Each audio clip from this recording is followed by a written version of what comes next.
Hola, ¿qué tal a todos? Bienvenidos, este es el show de superhábitos.com. Y decime, ¿escuchaste hablar de hábitos atómicos? ¿Te gustaría saber cómo pueden ayudarte a incorporar mejores hábitos a tu vida y cambiar los comportamientos que no favorecen tu productividad? Si es así, entonces este episodio es para vos. Hoy tenemos la segunda entrega de la serie de hábitos atómicos dedicada a analizar el libro de James Clear.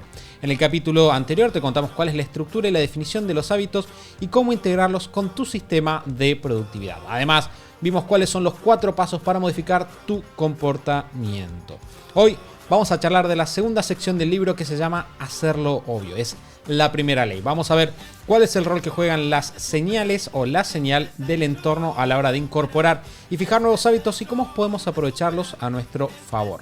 También te vamos a contar de qué se trata y para qué sirve tener una intención de implementación y cómo encadenar hábitos para incorporarlos de manera más rápida a tu vida. Y claro, vamos a darte material complementario para que puedas aprovechar estos hábitos atómicos al máximo. Este es el show de Super Hábitos, un podcast en el que cada semana compartimos las herramientas, hábitos y estrategias que hacen que iniciar y hacer crecer tu negocio sea simple para que puedas vivir de lo que te gusta, disfrutar más a tu familia, diseñar una vida genial y tener un impacto positivo en la vida de otras personas. Mi nombre es Santiago Salom, voy a ser su anfitrión y quiero darles la bienvenida al episodio número 457. Y hoy, para estar hablando de esto, van a estar las dos personas con las que probablemente, tendría que ser un mapa mental, pero con las que probablemente más disfruto charlar de libros en el mundo. Lu, bienvenida. Gracias, Santi, y gracias por el honor de darme un lugar en tu mapa mental. De personas con las que querés charlar de libros. Gracias, personas que conozco, 5. Ustedes están en la lista.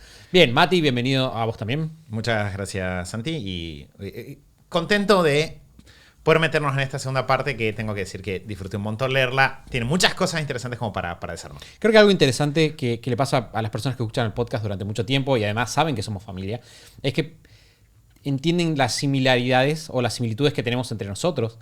Pero lo cierto es que nosotros, dentro de ese entorno de similitudes, tenemos muchos puntos de vista diferentes, ejecutamos muchos hábitos diferentes, el orden, tenemos prioridades diferentes también, obviamente, lo cual hace que para mí sea muy interesante porque cuando entramos en estas discusiones sobre libros, de repente podemos tratar temas con los que nosotros lidiamos constantemente y decir, bueno, ¿cuál es tu punto de vista? ¿Cómo lo viste vos? Y de vuelta, a mí, a nivel personal, siempre me termina enriqueciendo un montón. Antes de seguir y meternos en esto, quiero recordarles que cada semana, además del podcast, tenemos el Mate de los Jueves, que es un mail exclusivo para la comunidad que sale cada jueves y contiene 3 secciones súper prácticas. Una se llama Una Alegría, que son novedades útiles sobre lo que está pasando en la comunidad de Super Hábitos. Es una sección que me han dicho que inspira mucho a la gente, así que tiene una función clave. Un truco que es alguna herramienta tipo consejo traído por alguno de los miembros del equipo. Justo cuando estamos grabando, hoy es jueves, en nuestro universo del pasado, y salió un tip que yo di exclusivamente para levantarse temprano. Así que si están en la lista lo tienen, si no estaban pueden suscribirse y recibir el próximo mate. Y hay una experiencia que es una reflexión que haya surgido en la semana y que pueda aportarte nuevos conocimientos. De vuelta, este mail lo reciben de manera exclusiva y totalmente gratuito a las personas que son parte de nuestra lista de correos de Super Hábitos. Así que si quieren sumarse pueden ir a superhábitos.com/kit y de paso se pueden descargar un montón de guías gratuitas que pueden aprovechar. Ya mismo, de vuelta es superhábitos.com/kit. Entran, dejan su mail y van a recibir, además de recordatorios del podcast, el mate de los jueves, que de vuelta es un gran aclamado del público. Ya estamos en el mate 70 y largos. 80, perfecto. El próximo va a ser el 81. Perfecto, ya estamos en el 81. Bien, todo un éxito dentro de la comunidad. Vamos a meternos, ahora sí, a hablar un poquito de hábitos atómicos y el libro, como dijimos, o como dije en la presentación. En el episodio anterior leímos la primera parte, estuvimos conversando un poco sobre el origen del libro, estuvimos hablando un poco de qué son los hábitos, cómo formarlos, cómo pensarlos, estuvimos charlando sobre los conceptos que comparte James Clear en este libro, que es un súper bestseller, y qué cosas nosotros veíamos que sí funcionaban, qué cosas en las prácticas no se adaptaban tanto. Vamos a pasar ahora a la segunda sección. Y para ubicarnos un poquito, una de las cosas que nosotros conversamos en el episodio pasado fue que James Clear dice, bueno, nosotros cuando formamos un hábito, en su forma de entenderlo, vos tenés la señal, que sería lo que nosotros antes llamamos el disparador, después tenés el anhelo, que él lo pone como un punto intermedio entre la señal y la conducta, que sería la respuesta en términos del libro, Hábitos Atómicos. que lleva eventualmente una recompensa, que es por lo que nosotros hacemos el hábito, ¿no? Entonces yo tengo 4 partes de un hábito que son señal, anhelo, respuesta, recompensa.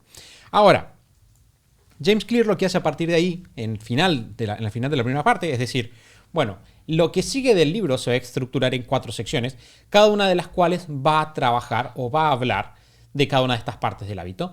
Particularmente va a hablar en el sentido positivo de cómo podemos trabajar esa parte para generar un hábito, y vamos a hablar puntualmente de cómo podemos diseñar esa parte para eliminar un hábito, y vamos a ver que lo hace de una manera que, voy a adelantar mi opinión, es bastante interesante y bastante rica a lo largo de los siguientes 4 capítulos, que es lo que vamos a hablar en el episodio de hoy. Van a salir un montón de cosas prácticas, porque hay muchas cosas prácticas, muy buenas reflexiones que se disparan de lo que sigue. Así que si les parece, chicos, nos podemos meter en el primer capítulo, que en este caso se llama El hombre que no veía bien. Bien, una cosa, Santi, que me parece que es interesante, y esto como para sumar, voy a empezar haciendo justicia, y de la misma forma que en mi caso renegué un poco la semana pasada con la primera parte del libro, tengo que decir que comparto con vos, Santi, que este capítulo en general es un muy buen capítulo. O sea, tiene muy buenas herramientas. Esta sección, claro. Tiene muy buenas herramientas. Creo que es un buen enfoque si tengo que entrar desde cero a aprender sobre construcción de hábitos. Hay muchas cosas que están buenas.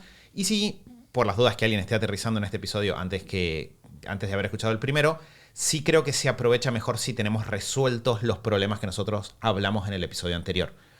Porque si yo entro acá ya teniendo claro, por ejemplo, la relación entre hábitos y objetivos, toda esta primer parte, este primer capítulo del hombre que no miraba bien, de repente es como que la puedo leer con esa óptica, y eso me queda mucho más claro, ¿sí?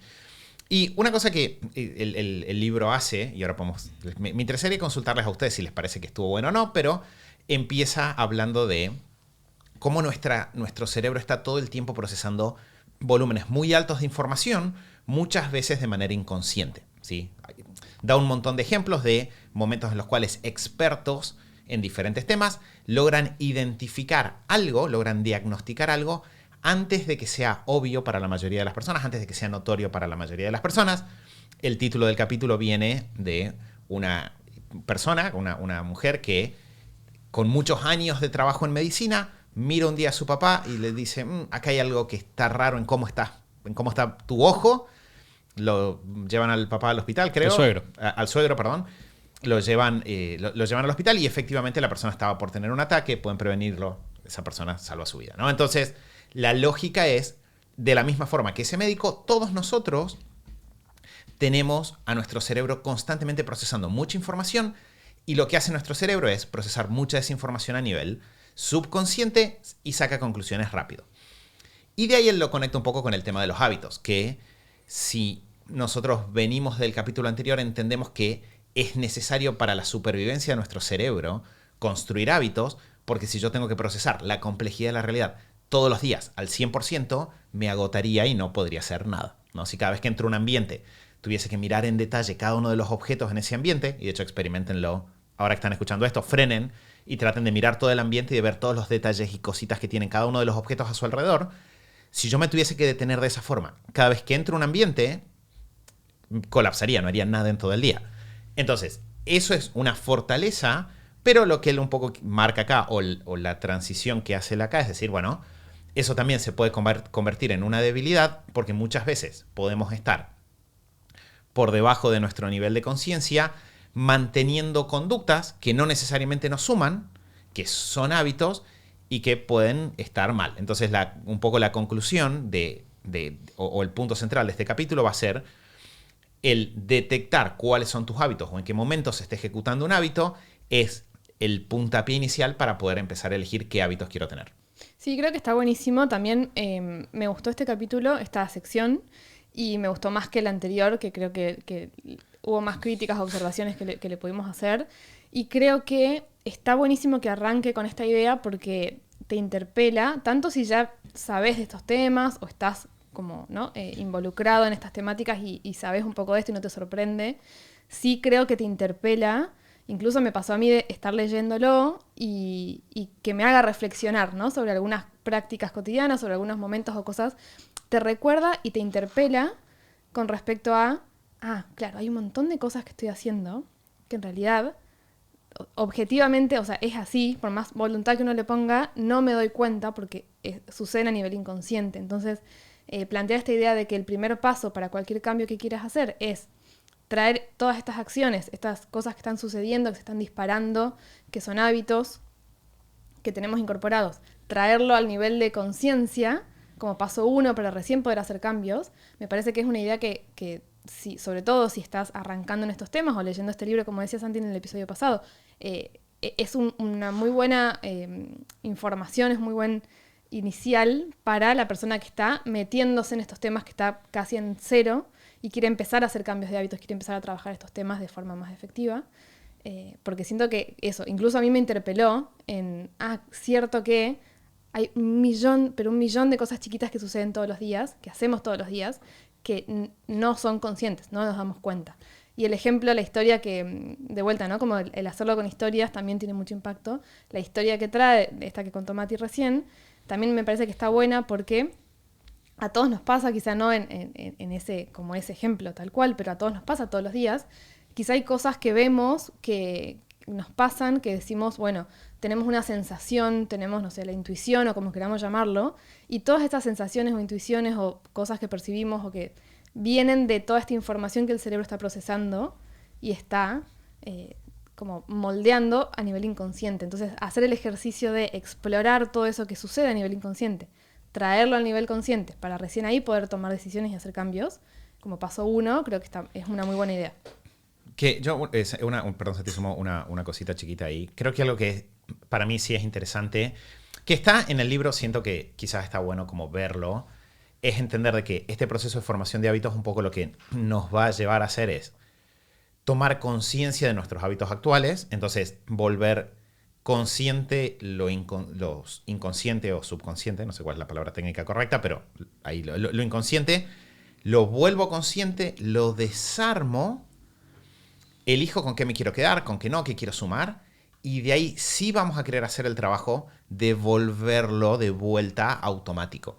Y creo que es interesante saber eso para entender que es un proceso que de alguna forma va a implicar un ciclo. Yo eventualmente con los hábitos, si quiero, y lo hablamos en el capítulo anterior, eventualmente quiero que esto se convierta en algo que lo tengo internalizado al punto en el cual lo hago sin darme cuenta.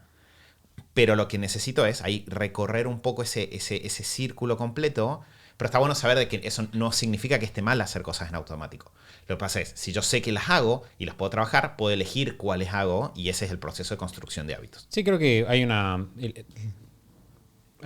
retórica quizás a lo largo de toda la sección a través de lo inconsciente y lo consciente. De hecho, hay una frase que está más adelante, ya vamos a llegar dentro de la misma sección, que dice: la mayor parte de las personas viven en lugares que otros construyeron para ellos. No es exactamente la frase, pero es muy parecida. Ya seguramente cuando vuelva la voy a retomar cuando lleguemos a esa parte. Y creo que eso es un muy buen paralelismo para la mayor parte de las personas viven en vidas que otros diseñaron por ellos, ¿no? Que es una gran frase, creo que es de Jim Rohn, que no la voy de vuelta, puedo buscarla, Mati, quizás para traer la cita exacta, pero la idea es como si vos no diseñás tu vida, vas a terminar viviendo la vida que otros diseñaron para vos, y la verdad es que no pensaron mucho en lo que vos querés o básicamente en tu vida. Entonces, creo que sí, y de hecho mientras ustedes hablaban me acordaba, creo que sí es muy importante este punto de pasar a modo consciente con lo que estamos haciendo. Ayer cuando estaba haciendo una sesión de mentoría y estábamos charlando de una mentoría puntualmente de organización, y estábamos charlando sobre esto, y yo le decía que para mí uno de los principales puntos de la organización del tiempo o de las principales funciones de los sistemas de organización es ponerte en modo consciente respecto de lo que estás haciendo en tu vida, ¿no? Y la mayor parte de las personas más interesantes que yo conozco son personas que de alguna manera se sentaron a pensar sobre lo que estaba pasando a su alrededor y dijeron, hey, esto es algo que yo quiero, esto es algo que no quiero. Que su máxima expresión es la misión y la visión personal, ¿no? Es la máxima expresión de qué es lo que yo quiero hacer, que en Atomic Habits dijimos se expresa en esta parte de quién quiero ser, ¿no? Él plantea es este el tipo de persona que lleva a tal situación. Entonces, creo que sí es muy importante eso. La conciencia es una clave para todo sistema de crecimiento y me parece que está bastante bueno.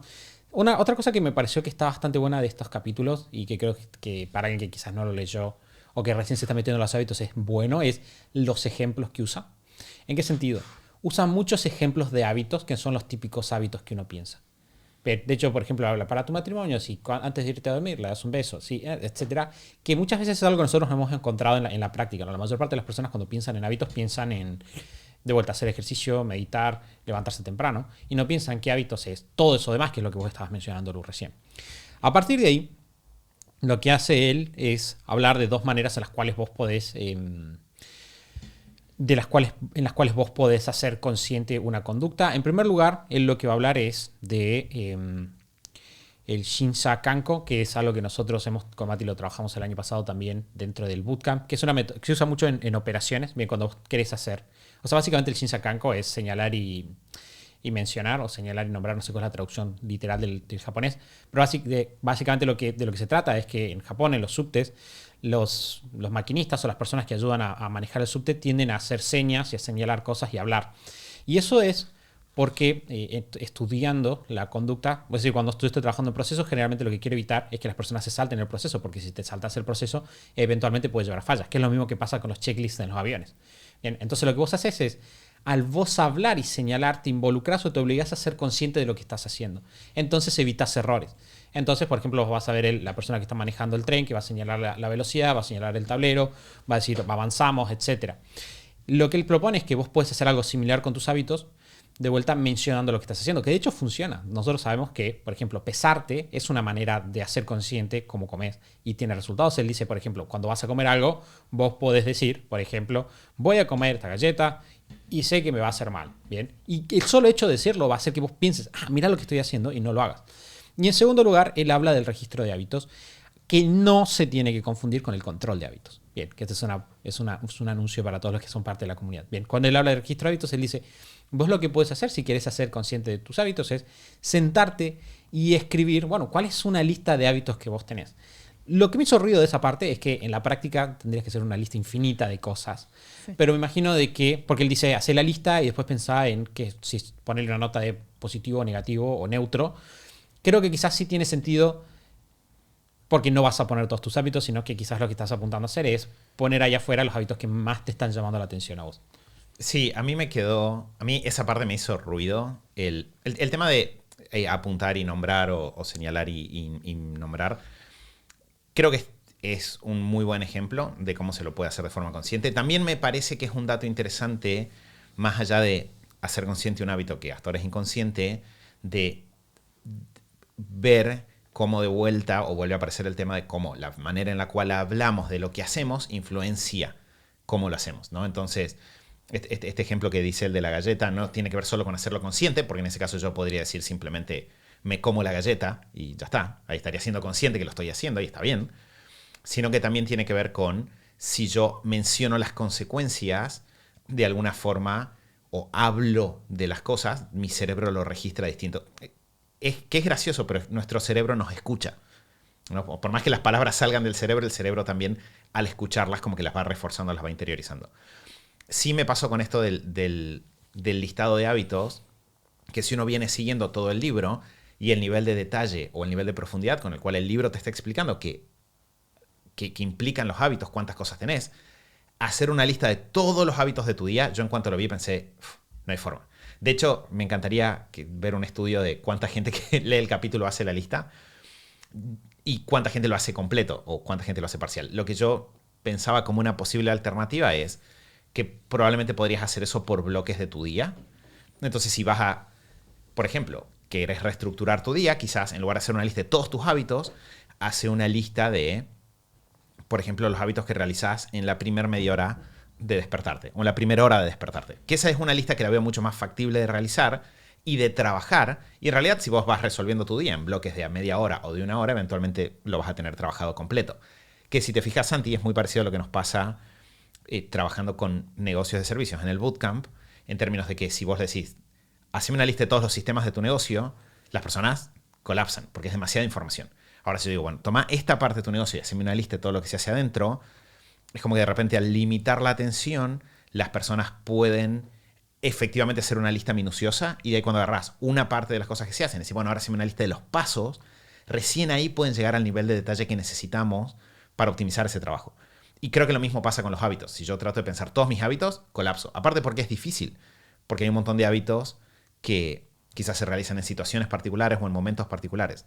Pero si yo digo, bueno, quiero hacer mi lista de hábitos de, por ejemplo, grabar el podcast, ¿qué hago cuando vengo a grabar el podcast? ¿Qué miro? ¿Qué abro? ¿Qué estoy haciendo? Bueno, ahí de repente eso se vuelve mucho más rico. Sí, yo en esta parte sentí que como que la idea está bien, pero coincido en que para llevarlo a la práctica es bastante difícil y que podés estancarte acá y abandonar el libro y sentirlo muy complejo y no querer seguir con esto. Y también me hizo un poco de ruido el tema de que, digamos, está planteando esta idea de que hacemos la gran mayoría de las cosas y los hábitos que ya tenemos formados de forma inconsciente. Entonces lo que queremos hacer ahora es pasarlo a nivel consciente. Y para pasarlo a nivel consciente te dice, hace una lista. Entonces, digamos, como que siento que le falta algún paso intermedio de, bueno, pero no es justamente es algo inconsciente.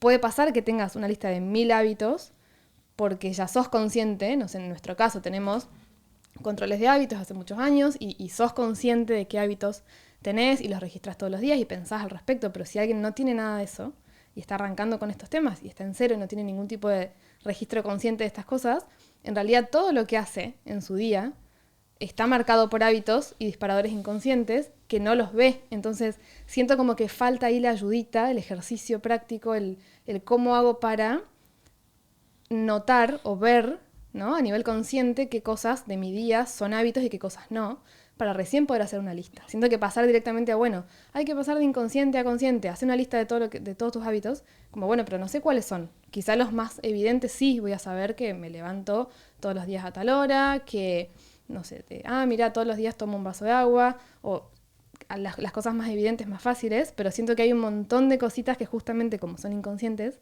falta como esa ayuda, ¿no? Como de, bueno, ¿cómo hago? Sí, creo que todo esto vuelve al hecho de lo que hablamos en el episodio pasado, de que no es un libro de método. Y creo que, o sea, de vuelta, uno obviamente querría todo de un libro. Como persona que genera un producto, y en nuestro caso como infoproductores, sabes que nunca quieres hacer un producto que sea todo. Y en este caso yo creo que el pecado es, este no es un libro práctico. O sea, es bastante práctico en términos de tips, pero de vuelta no es un sistema. Esa es la mejor forma de decirlo. Es un libro práctico, no es un sistema. No, porque un sistema tendría una lógica de cuál es el primer hábito que quieres trabajar. Que muchos de los mejores libros lo tienen y creo que uno, si estuvieras trabajando, probablemente él cuando se sienta a trabajar en una consultoría con un cliente, sí, él le dice, mira, punto 1, vamos a trabajar por acá. En este caso simplemente te lo deja abierto. Punto 1, vamos a empezar por tus objetivos. No, rayos. pero probablemente va por ahí. Y entonces Pero Santi, me dijiste una cosa que me disparó una reidea. Claro, probablemente esto que yo decía de limitar la lista, tendrías que hacer como, ¿cuál es el área de mi vida en la cual más cambios quiero? De ahí, ¿en qué momento esa área está en juego? Y de ahí hacer la lista de los hábitos. Como que esa probablemente sería una buena forma de sí usar esta herramienta del scorecard de hábitos de forma muy, muy concreta, porque ahí decís, bueno, mi relación de pareja, listo. Voy a hacer una lista de las cosas que hago en las conversaciones con mi pareja. Y esa lista te va a quedar más concreta, es como mucho más fácil trabajar. Sí, obvio, tenés que empezar por ver cuál es el área de máximo impacto del día. Y si vos decís, bueno, el método son los sistemas, no voy a poner a mejorar. O sea, a veces, bueno, la gente no lo va a pensar, pero quizás siempre que vas a mejorar un sistema, o de todos los sistemas que tenés, vas a empezar pensando, bueno, cuál es el sistema que en realidad más necesita ser solucionado. Y creo que quizás esa es la gran conclusión del capítulo. Bien, creo que si tuviera que sacarlo, la idea central es que siempre que nosotros empezamos a hacer un cambio, tenemos que empezar por hacer consciente y a partir de ahí nos da esas herramientas. Si pasa entonces al capítulo que sigue, que se llama La mejor manera de comenzar con un hábito. Y empieza citando, hay varios conceptos muy buenos, voy a decir, dentro de este capítulo, a título personal. A mí me gustó bastante. O sea, creo que son conceptos bastante válidos y que si no los conociera, diría como, esto es muy bueno. El primero de estos conceptos, presenta la idea. Empieza y dice, hubo un estudio que se hizo con 248 personas en Gran Bretaña, donde agarraban a personas y le decían, bueno, tenés que hacer ejercicio. A uno simplemente le decían, anda a ese ejercicio. Al otro le decían, bueno, anda a hacer ejercicio, y te explicábamos un poco y le dan un poquito de información sobre por qué está bueno hacer ejercicio. Y un tercer grupo hacían exactamente lo mismo, le dan esta explicación extra, pero además los obligaban a ser específicos respecto de cómo iban a hacer, de en qué momento iban a hacer ese hábito de hacer ejercicio. Bien, y lo que encontraron fue, no sorprendentemente, que las personas que están motivadas y las no motivadas en realidad performaban igual, no había ninguna diferencia. Entonces no podemos decir que vas a cumplir más el hábito porque tengas más información. Pero sí encontraron que tuvieron el doble de cumplimiento para el caso del grupo de personas que había hecho un diseño previo de cuándo iban a hacer este hábito en particular. Y eso es lo que él llama la intención de implementación, que de hecho lo define acá, dice, consiste en un plan que se establece de antemano para definir cuándo y dónde se va a actuar. Es decir, cuando intentas implementar un hábito en particular. Y esto es absolutamente clave. Y creo que es algo que venimos diciendo hace muchos años. Uno de los principales errores que las personas cometen a la hora de empezar a hacer hábitos es ser indefinidos al respecto. Y en este caso le está hablando de ser indefinidos respecto de cuándo lo vas a hacer. No, de hecho, el del ejemplo de yo dije que voy a hacer lagartijas después de almorzar, pero eso significa tal o tal o tal. Y eso no es lo suficientemente específico. Pero la gente suele ser súper inespecífica en todo. Suele ser súper inespecífica en qué es lo que va a disparar el hábito. Suele ser súper inespecífica en qué va a consistir el hábito. Y suele ser súper inespecífica en cuál va a ser la recompensa del hábito. Entonces, creo que como primera parte de este capítulo diría, esta idea es clave. Antes de trabajar un hábito, siempre tenemos que trabajar sobre esta intención de implementación, en particular para la señal, y sobre el diseño del hábito en su totalidad. Bien, si ustedes están pensando en desarrollar un hábito, es importante que pasen antes por el proceso de decir, bueno, voy a hacer esta conducta en este tiempo, de esta manera, la conducta va a ser específicamente esto, y digan qué va a ser específicamente, no digan voy a entrenar, no, ¿cuánto vas a entrenar? ¿Qué tipo de entrenamiento vas a hacer? ¿Cuánto va a durar? Y además queremos hablar obviamente de la recompensa, pero va a haber tiempo también para eso más adelante. Sí, que me pareció interesante ahí también la idea esta de, que de vuelta, ¿no? Poniéndome en los zapatos del lector que está empezando con estos temas, esta idea de, bueno, en realidad muchas veces pensamos que lo que nos falta es motivación y en realidad lo que te falta, dice él, es claridad. Entonces, a veces estamos como en esta lucha de, bueno, quiero formar un nuevo hábito, quiero entrenar, quiero meditar, quiero levantarme temprano. Y nos enfocamos mucho en esto de mantener la motivación, ¿no? O quizás, depende de qué nos funcione mejor, pero quizás pensamos que esto que decía Santi recién, si tenemos más información sobre la importancia de meditar, vamos a cumplir más con el hábito de meditar. Y acá te plantea, y también me parece interpelador, y está buenísimo, esto de, bueno, a veces no es, lo que te falta no es motivación, sino que es claridad en qué vas a hacer, cómo lo vas a hacer y cuándo. Y simplemente sentándote a pensar en eso y a definirlo y a enunciarlo y ponerlo en palabras, va a aumentar quizás el doble de cumplimiento de eso que querés hacer, en vez de perseguir como estas estrategias o buscar la motivación y eso que te impulse, ¿no? Como a, hoy voy a meditar y como que me parece que esa idea está buena y es súper, súper puntual, súper práctica. Y me hizo pensar también mucho en el ejercicio de que lo trabajamos mucho con personas en Superhábitos, el ejercicio de planificar, que es un poco esto, pero amplificado, ¿no? Muchas veces los planes que hacemos no los cumplimos, quizás a la perfección, quizás le hacemos cambios en la marcha y demás, pero lo valioso de planificar es el ejercicio de planificar, el ejercicio de sentarnos, pensar, conectarnos con nuestras prioridades, decidir qué voy a hacer este trimestre, cómo lo voy a hacer, cuándo lo voy a hacer. Y eso nos mueve a cumplir mucho más nuestros objetivos en diferentes roles. Entonces, eso, como el ejercicio de sentarse a ponerle cabeza y a poner en palabras con especificidad, nos va a ayudar mucho más a cumplir eso que queremos que buscar otras cosas. Que un detalle que sí me pareció interesante, y quiero ver si ustedes lo pensaron. Algo que, leyendo el estudio sobre la diferencia, ¿no?, entre el que lo hacía así nomás, el que tenía motivación y el que tenía motivación y un plan.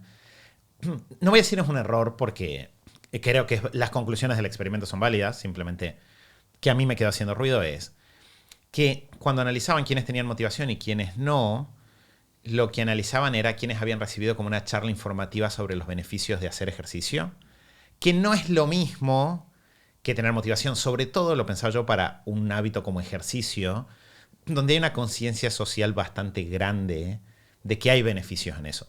O sea, de hecho yo pensaba como en una charla informativa sobre beneficios de hacer ejercicio, ¿cuántas cosas vas a escuchar que no sabías? ¿No? O sea, ¿lo pensaron ustedes o no? ¿O estoy haciendo lío? No, o sea, no lo pensé, pero tiene sentido. O sea, lo que yo pensaba es, como que me parece válida la conclusión del experimento, que es las personas que tienen una intención de implementación tienen más resultados que el que no. Me pareció que no era válida la parte de la conclusión de que la motivación no tiene efecto. Claro, yo creo que definitivamente, porque el tema de la motivación va a volver. Yo creo que quizás la motivación es el gran enemigo de esta sección. En la motivación y la disciplina, entre comillas, ¿no? Sí. Porque de vuelta aparece bastante en las siguientes los siguientes dos capítulos. creo que sí, que quizás el análisis es difícil. Pero la investigación cualitativa siempre de comportamiento siempre es difícil. Sí. Creo que quizás podrían haber tenido un test previo de motivación, ¿no? De cuál es el test de tipo de personalidad, etcétera.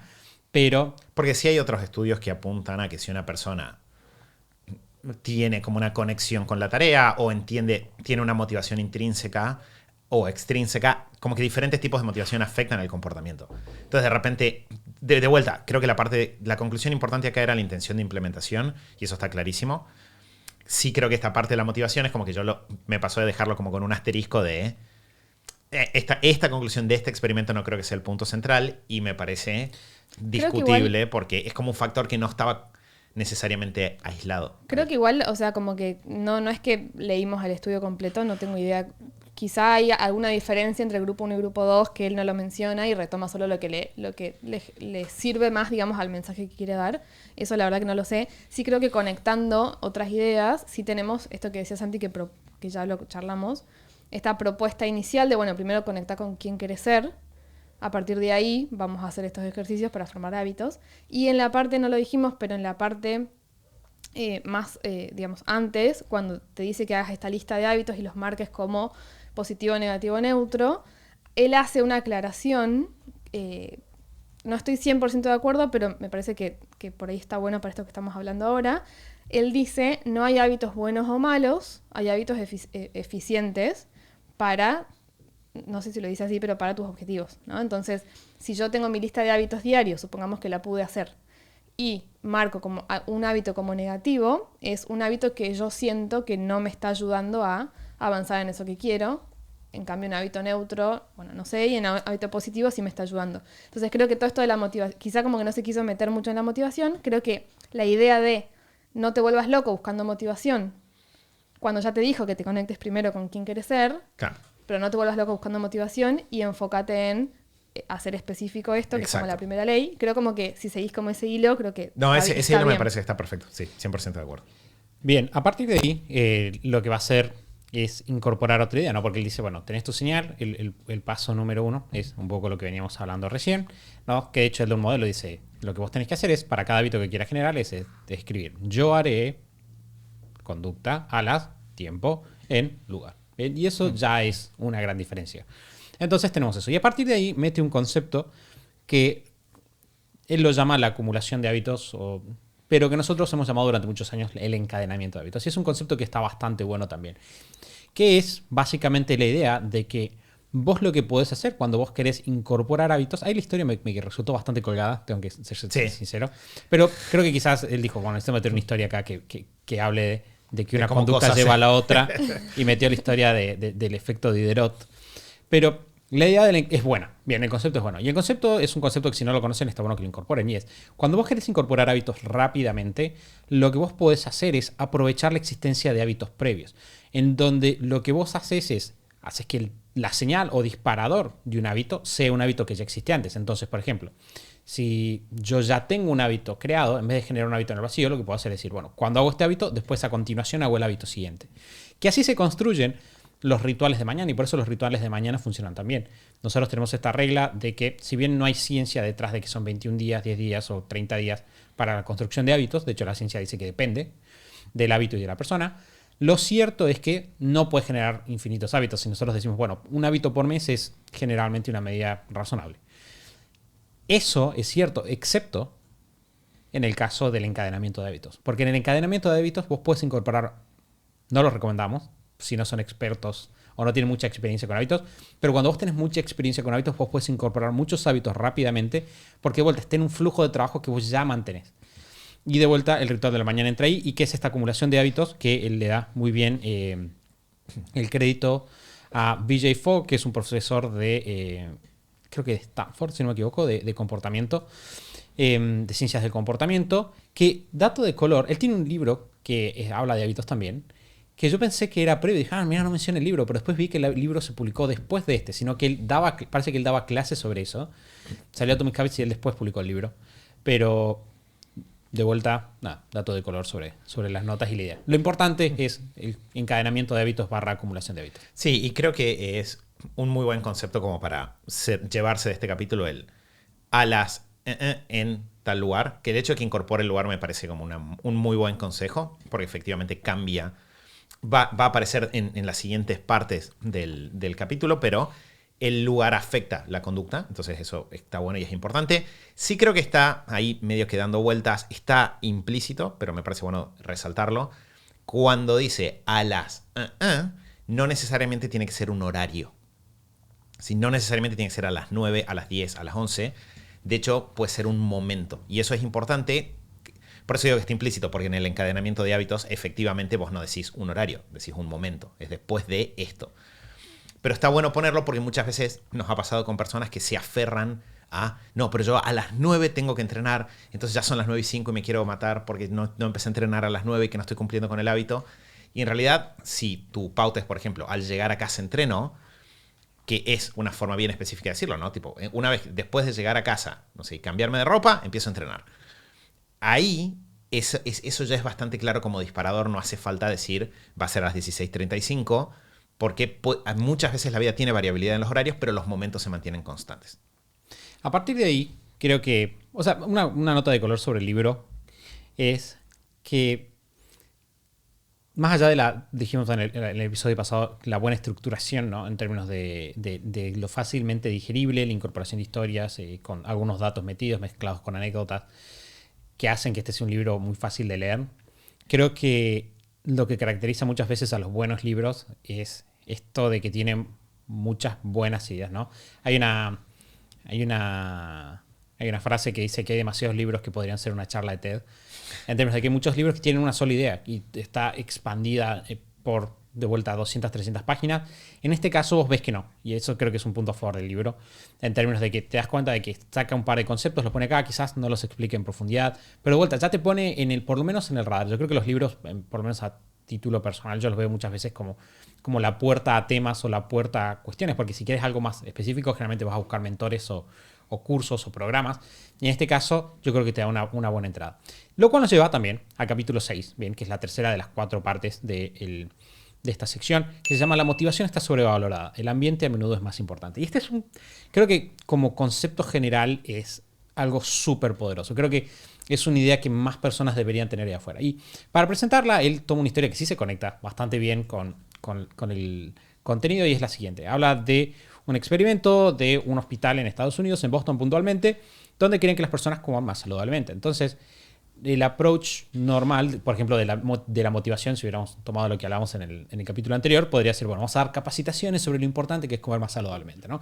Que en este caso son médicos, probablemente, o enfermeras, gente que definitivamente tiene información sobre ser saludable.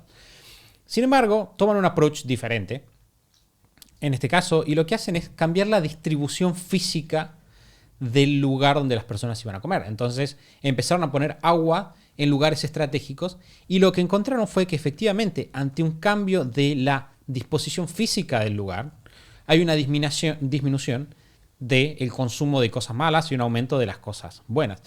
Y esto nos abre la puerta a una idea central que es un poco... voy a leer un pedacito del libro que me parece que es bastante claro. Dice: el ambiente es la mano invisible que moldea el comportamiento humano. A pesar de que tenemos personalidades únicas, ciertas conductas tienden a generarse una y otra vez bajo ciertas condiciones del ambiente. La forma más común de cambiar no es interna, sino externa. El mundo a nuestro alrededor nos cambia, cada hábito depende de su contexto. Y es una excelente idea, ¿no? Por eso decía también recién que el enemigo de estas secciones muchas veces es la motivación. Y nosotros lo vemos constantemente. Personas que dicen, quiero empezar a comer mejor, y de repente vas a su casa y tienen dulces por todos lados, y no tenés que ser un héroe. Me encanta usar esa frase. No necesitamos héroes acá. Si vos querés cambiar tu productividad, no tenés que ser un héroe. No ganás puntos extra por hacerte difícil tener un hábito nuevo. Si vos de repente decís, no quiero fumar, y te juntás con tus amigos, eso viene un poco en el capítulo que viene, y te juntás todas las semanas con tus amigos que todos fuman, va a ser más difícil, no lo vas a lograr. Si vos de repente querés comer mejor, que es el caso de esto, y llegas a tu casa y tenés galletas por todos lados, vas a comer peor. Cambiar ese hábito va a ser más difícil. Entonces, en vez de pensar, que era un poco el enfoque que veníamos trayendo, en vez de pensar cómo me concentro más y hago más fuerza de voluntad para cambiar este hábito, lo que tengo que hacer es empezar a ver mi entorno, decir, bueno, ¿cómo mi entorno está afectando mis hábitos? ¿Cómo puedo generar un entorno que haga que mis hábitos funcionen mejor?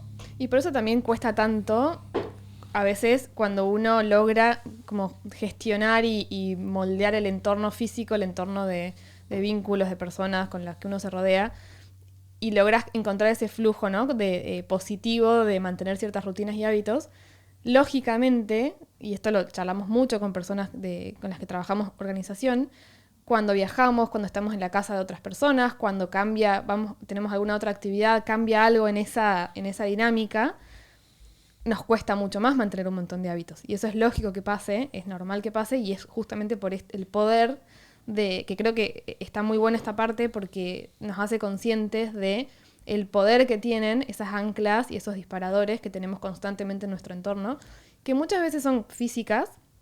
En nuestra casa, esto de el ejemplo, la historia que da, también me pasa en la casa, ¿no? Como nos estamos autopresentando cosas o dejando cosas a mano que nos obstaculizan algunos hábitos, pero también son quizá vínculos a otras personas o como no tenemos muchas veces trabajado con nuestras familias o amigos, algunos acuerdos o diálogos y demás que podemos moldear, podemos trabajar, podemos tomar el control y diseñar mejor ese entorno, o por lo menos la gran mayoría del tiempo, que nos ayude y que nos juegue a favor para poder formar esos hábitos que son tan importantes. Y ahí, bueno, da ejemplos puntuales que están muy buenos y se me ocurren 1000 ejemplos también personales, pero me parece, da un ejemplo que me hizo acordar, no lo recuerdo bien, pero me hizo acordar a algo que estamos experimentando en casa, que nos pasa como adultos, pero este ejemplo es puntualmente de una niña, y es que nos pasó de empezar con Mati a diseñar más qué elementos dejamos en el cuarto de Emma y qué elementos dejamos en otros espacios de la casa,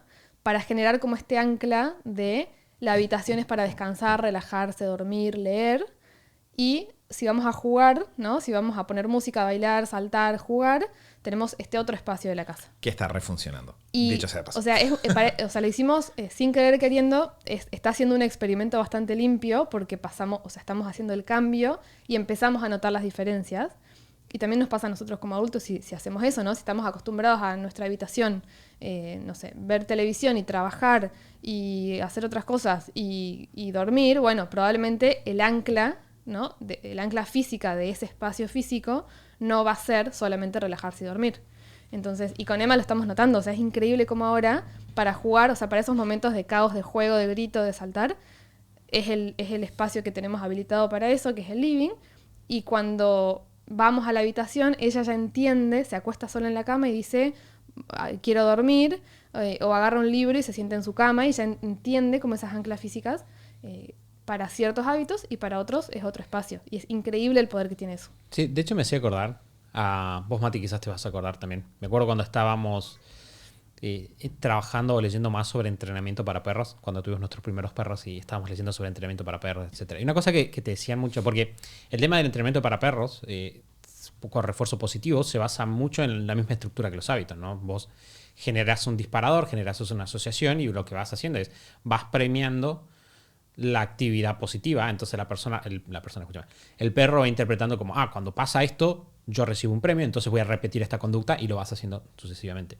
Y una cosa que te advertían bastante en los libros sobre ese tema es que tenés que estar muy atento a lo que pasa en el entorno más allá de lo que vos estás haciendo, ¿no? Porque, por ejemplo, vos vas a moldear, se llama moldear una conducta, y de repente el perro va a hacer algo y yo, cuando veo que se está moviendo en la dirección a lo que yo quiero que haga, lo voy a premiar.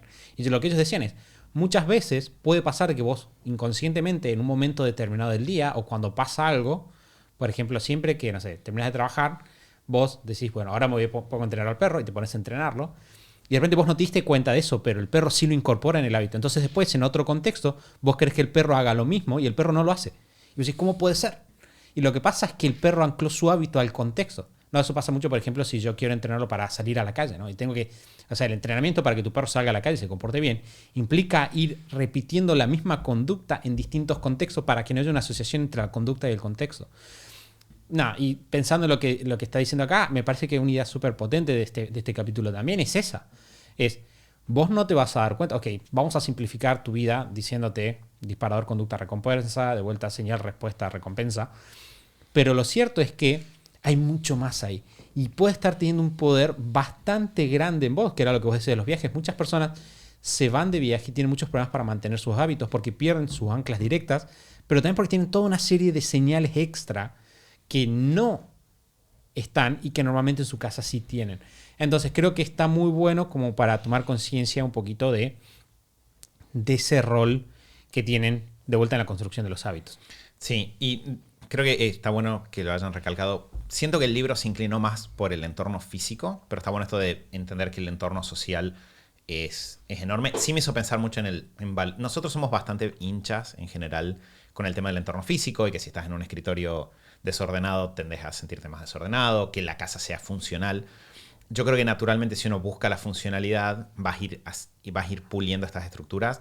Y algo que me parece muy bueno del libro que promueva de alguna forma esta libertad de decir como tu casa, no se trata de que tu casa tenga un florero sobre la mesa porque todo el mundo tiene un florero en la mesa. La pregunta es, ¿qué necesitas vos? Y que tu casa se adecue a eso. Entonces, si tener una botella por ambiente no es lo más bonito, pero es lo que te permite tomar agua, poner la botella por ambiente, porque claramente lo que importa es eso, es que logres el hábito que estás buscando. Entonces, toda esa parte me pareció que estuvo muy, muy buena. Lo pensé medio que al pasar, pero también este es el motivo por el cual para mí es muy recomendable y a muchas personas al final les recomiendo hacerlo, el hacer las compras del supermercado por una aplicación en lugar de yendo al supermercado. Porque todo ese capítulo también es una muy buena muestra de cómo cuando vos te pones en otros lugares, te expones a los estímulos que esos lugares generan. Entonces, los supermercados obviamente están súper diseñados para un millón de estímulos para que gastes más. Entonces, si yo de repente elijo a dónde me expongo, es como que puedo empezar a trabajar un poquito ahí. Y si tengo mi lista de las cosas que necesito y las compro por una aplicación, por suerte los supermercados no tienen tan pulido la venta por aplicación. Entonces, entras, buscas lo que querés y no metes nada de más al carrito, que eso también para desarrollo de hábitos saludables está bueno. Sí, hay mucho para eso, no me voy a meter. Bien, y esto nos lleva, porque de vuelta dijimos que lo que él nos plantea es que la estructura del libro va a ser cómo podemos trabajar cada una de estas partes. Estamos hablando un poco del disparador, ¿no? Y fíjense que mucho de esto que estamos hablando es hacerlo fácil. Él lo llama hacerlo obvio, eliminar fricción para empezar con el hábito, ¿bien? Para que se dispare ese hábito. Pero este último capítulo del libro, de la sección, perdón, habla sobre el secreto del autocontrol. Y una cosa que él va a decir es, sorpresa, sorpresa, no se trata de la disciplina, ¿no? Y para introducir esta idea, lo que va a hacer es contar una investigación que se hizo sobre veteranos de Vietnam que tenían problemas con la heroína, ¿no? Y lo que plantea es que en una investigación a fondo revelaron que el 35% de las tropas en servicio habían probado la heroína y un total del 20% de los soldados era adicto, que en ese momento, como dice él, se consideraba un adicto básicamente como irrecuperable, bien, de la heroína. Y lo que encuentran es entonces dicen, bueno, vamos a hacer un plan, vamos a generar una comisión y vamos a seguir a estas personas para ayudarlas cuando vuelvan a Estados Unidos. Y lo que encontraron es que las personas volvían a Estados Unidos y de repente ya no eran adictas, o con un porcentaje, de hecho, pone el número que dice, solo el 5% de ellos reincidían en la adicción durante el mismo año y solamente el 12% recaía en términos de 3 años. Es decir, la adicción de alguna manera se sentía como que desaparecía de un momento al otro. Y lo que plantea, lo que plantea la teoría tras de eso, es que en realidad lo que pasa es que muchos de nuestros hábitos están de vuelta, como veníamos diciendo, están forzados o están apoyados en un contexto. Entonces, cuando estas personas salían de este entorno donde tenían un montón de soldados, colegas que tenían adicciones, tenían muchísima heroína a mano, etc. Hicieron un entorno. Lo perdimos a Santi. Ahí está, ahí volvió. Y de repente... Perdón, me fui un segundo. Es gracioso porque como yo no tengo el retorno, de repente frenaste y para mí todo sigue igual. No, claro. Santi, yo te sigo escuchando normal. Claro, porque estoy al lado tuyo. Gracias por nada. Y lo que pasa es que justamente cuando volvemos cuando cambiábamos de entorno, de repente no tenían heroína cerca, no tenían personas que piensan que la heroína esté buena, etc. Y de repente dejan el hábito, que nosotros lo hemos hablado muchísimo dentro de GT. Hay estudios que dicen que vos trabajando en tu entorno puedes aumentar un 95% de las probabilidades de mantener un hábito, mantener un cambio a lo largo del tiempo. De hecho, les contaba a los chicos, me acuerdo de una investigación que encontramos que decía que tener amigos que tienen, por ejemplo, obesidad aumenta tus probabilidades de ser obeso. Incluso si ese amigo no vive en la misma ciudad, lo cual cuando lo leí en el estudio me pareció una locura. Pero efectivamente sucede. Entonces, o por ejemplo tu pareja. El hecho de que tu pareja deje de fumar aumenta muchísimo las probabilidades de que vos también puedas dejar de fumar. Y lo mismo pasa con distintos hábitos de salud. Lo que está planteando acá, entonces, en este último capítulo es que veníamos hablando de cómo incorporar hábitos. La forma en la cual podemos dejar hábitos que no están buenos es simplemente limpiar de alguna manera nuestro entorno de ellos de manera de que sean invisibles. Sí, que de vuelta es lo que decías vos recién, ¿no? No tenés que ser un héroe y está diciendo el autocontrol es una estrategia de corto plazo, ¿no? Como basarte en el esfuerzo, en la fuerza de voluntad, en el me voy a autocontrolar y no voy a comer esto que tengo enfrente. De repente puede funcionarte, ¿no? Como en ese pico inicial de motivación y esfuerzo, pero no es una estrategia que te vaya a funcionar a largo plazo. Y cuando hablamos de formar hábitos y de todo esto que te decíamos al comienzo, de incorporar acciones para pasarlas a este nivel inconsciente y que estén funcionando casi en automático y que sean parte de quienes somos y de nuestro día a día y nos traigan esos resultados que buscamos, no queremos algo que funcione solamente un par de meses, queremos algo que haga como ese reemplazo de un hábito por otro, haga ese como auto-hackeo, ¿no? De quiero hackear esto y resolverlo y cambiar cómo hago las cosas en esta área de mi vida y que me dure para siempre, ¿no? Que dure en el largo plazo. Entonces, esa idea también está buena porque nos hace quizás, de vuelta, como decía Mati, estoy de acuerdo, como no desestimar la idea de conectar con la motivación, no desestimar la idea de el autocontrol, o sea, tener autocontrol y herramientas que nos ayuden a tomar el control de qué queremos hacer está bueno, no es desestimarlo, pero sí quizá no poner todas nuestras fichas en eso y hacérnoslo fácil y buscar siempre la forma de hacérnoslo fácil. Una de las formas es esto que decían recién, de eliminar simplemente, que a veces no lo pensamos, a veces pensamos como, bueno, tengo que hacer este cambio y pensamos planes complejos o formas basadas en esfuerzo y no pensamos que, pero si elimino esto, si lo saco de mi vista, simplemente no está, sí, es más fácil, es más probable que lo logre. Sí, y a veces, o sea, hay un par de ideas que este capítulo me disparó. Una es que lo leí y pensaba, es lo que se hace un poco con las clínicas de rehabilitación. En la clínica de rehabilitación, pues lo que haces es sacas a una persona de un entorno y la pones en un entorno donde de repente muchos de los disparadores no están y eso genera como una aislación para atravesar la parte más difícil, por ejemplo, de romper con un comportamiento. ¿Qué es lo que pensaba yo? Es que es interesante que uno muchas veces no piense en esa estrategia para cuando quieres romper con un hábito, ¿no? Nadie dice, ¿sabes qué podría ser? La verdad que vengo, no sé, me engancho demasiado viendo videos de YouTube, así que me voy a ir una semana a un lugar donde no haya internet y de ahí voy a volver, ¿no? Como que eventualmente, o sea, puedo tratar de trabajar algunos disparadores en casa. De hecho, esto también habla mucho de las dificultades que tiene el dejar algunos hábitos cuando los disparadores sentimos que no los podemos eliminar, ¿no? Si tener internet y acceso a internet con una computadora o un teléfono es el disparador, la señal. Y bueno, eso puede hacer que sea un poco más difícil el proceso de cambiarlo porque, no sé, necesito seguir teniendo internet para comunicarme, necesito seguir teniendo un teléfono para mi día a día, entonces si no lo puedo eliminar, tengo que hacer quizás un trabajo fino, pero pensaba, no está mal el darte un tiempo para vivir aislado de esto, de manera tal de como bajar, eso me quedó ahí dando vueltas. Y después también menciona en este capítulo el hecho de que muchas veces se da como una espiral negativa en los hábitos, donde la persona realiza el mal hábito, se siente mal por realizarlo, y esas emociones negativas las vuelve a tapar con el mismo hábito, ¿no? Que nosotros hemos hablado de esto allá, no sé, en 2014 creo que grabamos un episodio que era el tema del círculo vicioso, ¿no? Y cómo uno puede entrar en este círculo donde estoy procrastinando, entonces me siento mal y me siento incómodo, entonces veo otra cosa que me hace distraerme durante un rato y entonces me siento mal. Y pensé que otra cosa que suma, de vuelta, siento que hay muchos buenos conceptos dentro del libro, ahí medio que algunos resaltados, otros un poco menos, pero otra cosa que suma ahí es un factor importante, que es el entender el rol de las emociones también como un disparador y como parte del contexto que genera la conducta, y cómo a veces si yo trabajo sobre mis emociones puedo también cambiar el contexto, ¿no? Porque de alguna forma, si se fijan, estamos hablando de que el contexto es el lugar, es el momento, son las personas, es el entorno físico en general, pero también es el contexto emocional, ¿no? Cómo me siento, que quizás lo toque en el próximo capítulo, no lo sé porque todavía no lo leí, pero ya empieza a aparecer el hecho de que de repente si yo, no sé, cada vez que como algo mal, automáticamente me empiezo a sentir todo culpable, eso me dispara todo un circuito negativo.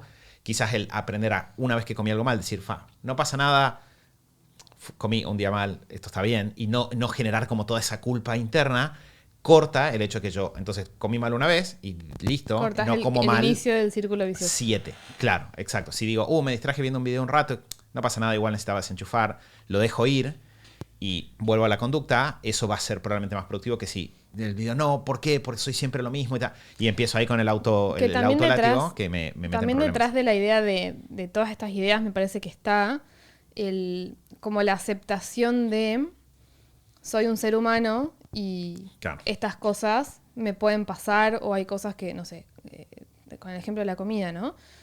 Si hay un chocolate en la heladera y cada vez que abro la heladera lo veo, probablemente voy a tener ganas de comer ese chocolate, y eso puede pasarme y está bien que pase y es normal. Entonces, aplicar todas estas estrategias para el objetivo que yo tengo particularmente, que es quizá no comer chocolate todos los días, y autoayudarme y hacérmelo fácil para poder formar el hábito que quiero formar para mis objetivos. De vuelta, no bueno o malo, sino para mis objetivos. Pero quizá relajarnos un poco en esto de aceptar, ¿no? Como a veces también o me ha pasado a mí personalmente y escuchar a otras personas, estamos como en esto de querer formar mejores hábitos, quizá con una vara muy alta de tengo que poder hacer todo esto y si no lo hago, ¿no? Como, y toda esta cuestión de autocastigo y demás. Sea que entremos en círculo vicioso o no, pero también el hacértelo fácil tiene que ver con esto, con, bueno, acepto que si hay un chocolate ahí, me va a tentar y voy a tener ganas de comerlo. Me lo hago simple y no soy Superman, no soy no sé, tengo sangre en las venas y me va a tentar el chocolate. Entonces genero estos sistemas que me hagan fácil lograr lo que yo quiero lograr. Sí. Y también como creo que te baja un poco la autoexigencia, la ansiedad quizá o ese efecto, como ese rebote negativo de culpa o de sentirme mal si no cumplo con algún día. Tengo 2 detallitos más que por ahí pueden sumar. Ajá. Uno es algo que también sí, siento que está bueno hablar del capítulo. El capítulo hace mucho hincapié en el tema de el entorno y cómo el entorno te hace más difícil, tipo, trabajar las cosas. Sí es importante decir, te lo hace más difícil o más fácil, no te lo hace imposible, ¿sí? Y lo mismo este último capítulo habla de, no sé, si eliminas el entorno, de repente como que, o sea, si no te volvés a encontrar con las mismas señales o los mismos disparadores, el hábito no va a estar. Pero también puede pasar, y está bueno decirlo, que vos trabajes a nivel interno al punto en el cual te volvés a encontrar con el disparador y no reaccionás. ¿Sí? O sea, creo que es importante sí hacer estas aclaraciones. De esto se trata de hacer más fácil el proceso. No es que no se pueda y no es que en el largo plazo eso no se pueda romper. A mí me ha pasado con algunos hábitos, por ejemplo, de alimentación o con algunos hábitos que con el tiempo, aunque vuelva a encontrarme con el disparador de un hábito negativo, el hábito negativo no se dispare. Y está bueno saber que esto se trata de darte tiempo de hacértelo fácil, pero que no es que para siempre te tenés que aislar del disparador negativo porque eso ya lo tenés programado en tu cerebro. Obviamente hay hábitos que son un poco más difíciles, ¿no? Tengo entendido que, no sé, si uno tuvo una adicción muy fuerte, con eso tenés que tener mucho cuidado porque queda como más forjado que en otras cosas. Pero está bueno saber que eventualmente uno lo puede retrabajar y que no tenés que estar en una botellita de cristal para siempre.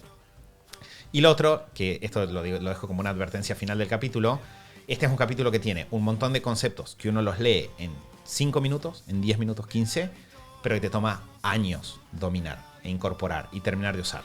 Y está bueno saberlo porque yo creo que un riesgo que puede tener el libro es que pone tantos ejemplos simples, hay un montón de ejemplos, de hecho, que como dice Santi, son divertidos, fáciles de ver, te ayudan a identificar el concepto, pero en general es como que uno sale de este mundo fantástico del libro a tu día a día y sentís como si hubiese salido de leer sobre cómo ganar una guerra y entras a efectivamente pelear la guerra, ¿no? De repente es mucho más crudo, mucho más real. Entonces está bueno saber que estos son conceptos clave y que el hecho de que nos cueste aplicarlos no significa que los estemos aplicando mal, no significa que el concepto no funcione, sino que en realidad muchas veces el identificar los disparadores, lograr desarrollar esta conciencia, lograr intervenir sobre el contexto, son procesos que toman tiempo. O sea, puedes estar varios meses para encontrarle la vuelta a cómo crear el contexto para un hábito. Por más que leer la idea de crear el contexto para un hábito es importante, te tome 3 minutos. Sí, y creo que también tenemos un factor de que hay una inversión al comienzo de generar hábitos, que es necesario. Bien, sí. Ese es un punto bastante importante. Como nota de color, el episodio que vos decías, Mati, del Círculo Vicioso es de 2015.